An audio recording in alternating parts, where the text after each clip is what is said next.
So it's time for another gardening week video, and I'm back in action now after 2 days of excruciating gout pain. Never had it before, never had it again. Got quite a lot done. Got the greenhouse fully cleaned and tidied on the inside. Still need to give it a bit of a clean on the outside. I'm hoping actually to make more use of that greenhouse in the next year. I tend to just use it for drying, garlic and onions and things like that, because I've got such a big polytunnel.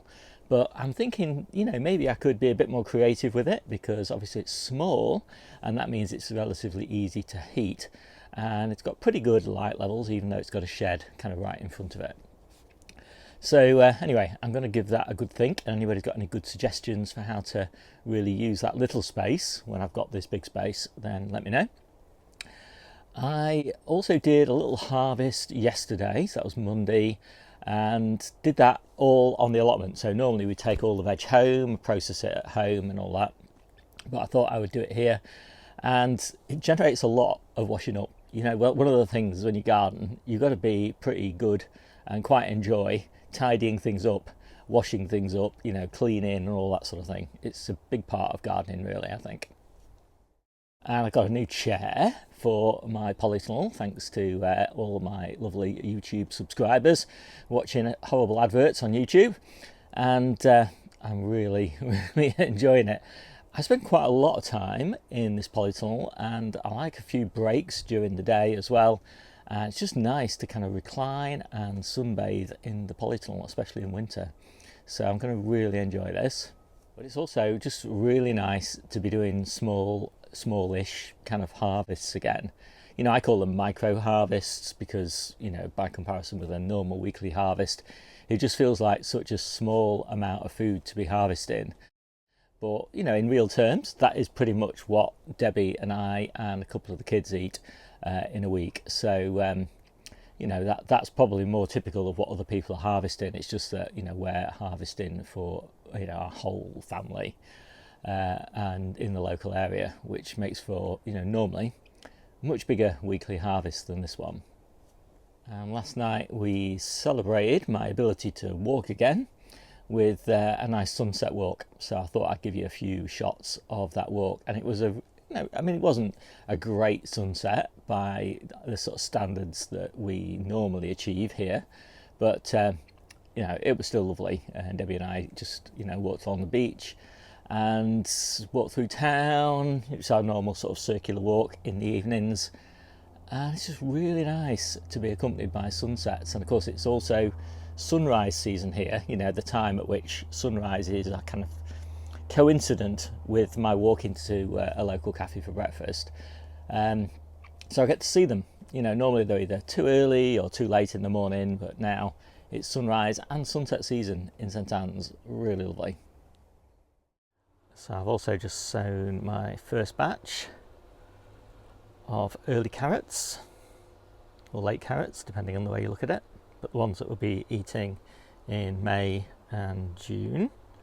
And I've got 4 boxes of those, and they will stay in the polytunnel until April, when they'll go outside onto this IVT tank.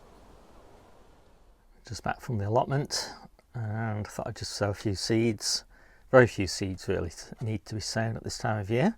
So I've got my early sprouts grown for leaves, second succession of those. Calabrese, always like to have calabrese on the go for a harvest in spring. Orkney cauliflowers, again, harvest in spring. I've got some other fill basket Brussels sprouts. They're new seeds, they're old seeds. I wasn't very pleased with the germination of the old ones, so just trying out some new ones just to see how they compare. And then 2 little batches there of Kaylan. And never sown Kaylan at this time of year, but I do like the fast growing nature of Kaylan. It's a really useful brassica to kind of have in reserve in case of problems with the kale harvest. So I'm going to try see how that goes. And just some red kitten spinach, and this definitely won't be harvested this year, but this will be for spring next year. And I only need 1 tray. Normally I need 2 trays as I'm going into winter to fill one of my coal frames, but because these are going to be harvested in spring, they're going to be really big plants with really big leaves, so I only need one tray, although I've got 2 seeds in each module. So it's Thursday. Yesterday I was out hiking and had a really gorgeous time. It was a lovely day, and today it's time for a bit of strength training. I'm going to get this compost bin turned. It's been running about 55, 60, maybe a bit higher at times for the last couple of weeks. Collected loads of seaweed up off the beach, so I'm going to chop some of that in as an extra source of greens, because I don't really have much in the way of greens at the moment. And yeah, we got to enjoy a lovely sunset as well, so while we were collecting that. And seaweed is really tough stuff, so it needs a good chopping, and ideally it wants to go into a nice hot compost bin, otherwise it'll take forever to rot down. And there we go, lovely stuff. So I actually added quite a lot of greens into this compost, and there's not a trace of it now, just the little bits of black. That's what's left of the greens from only a few weeks ago. Some people ask me about the salt on the seaweed. Because the seaweed on our beach is washed really high up in storms, and then there's loads of rain falling on it, so I figure it's washed off already. So that's all shifted. 26 minutes, including all that chopping, and 5 big bags of seaweed. And I actually topped this bin up as well, because it's although it's theoretically finishing, it had dropped down quite a bit more than it usually does, so it must have had a bit too much green in it. Probably could have done with another turn. Anyway, should be okay. It's not going to be used until summer next year.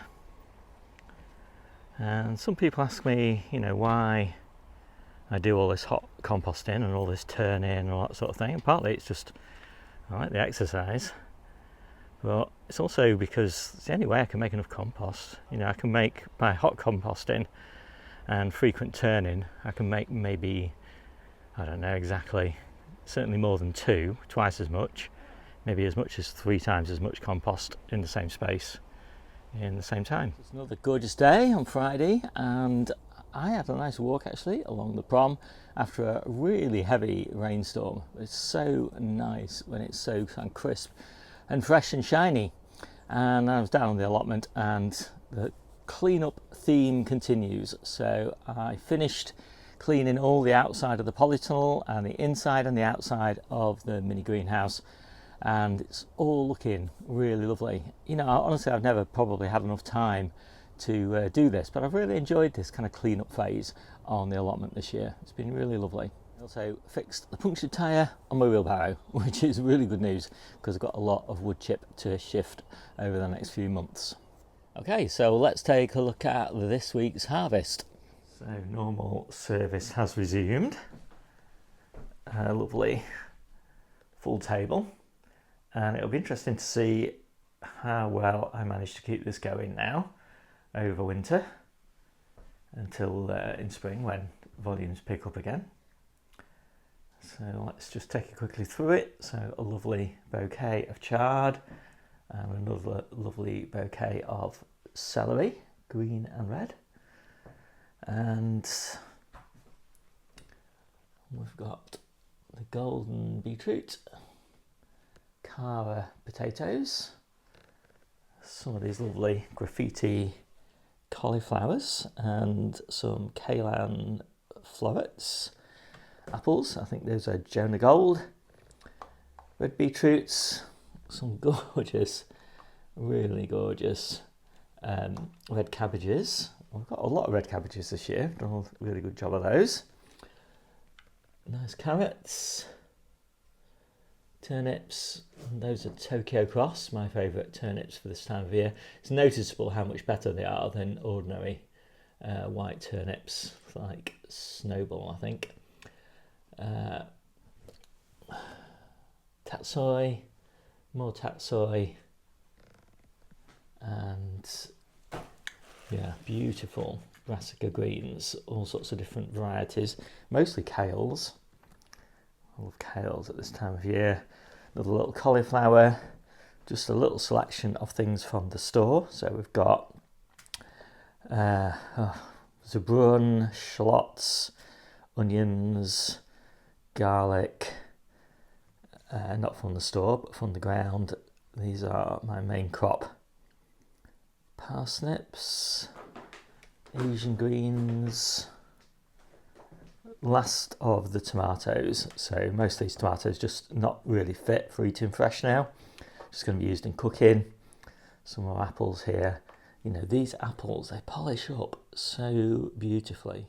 Just look at that. Perfect. Peppers. So these have been ripened off the vines, and yeah, they're only fit for cooking now. We've not got very many peppers left. Lots of lovely spinach though, and a lot of chili peppers, and yeah, I'm not sure what we're going to do with all those, but anyway. Then we've got their salad mixes. They're looking pretty good. I'm buying tomatoes now though from the shops because, as I said, although we've still got tomatoes, the eating quality is nowhere near as good as shop bought ones. We happen to be lucky to have a really good quality commercial tomatoes around here from our local food supermarket. We've got 40 different fruits and veggies there. My target is 30, so we're doing well. So I hope you liked this short video. My name's Steve, this is the Seaside Kitchen Garden and Allotment channel, and I'll see you soon.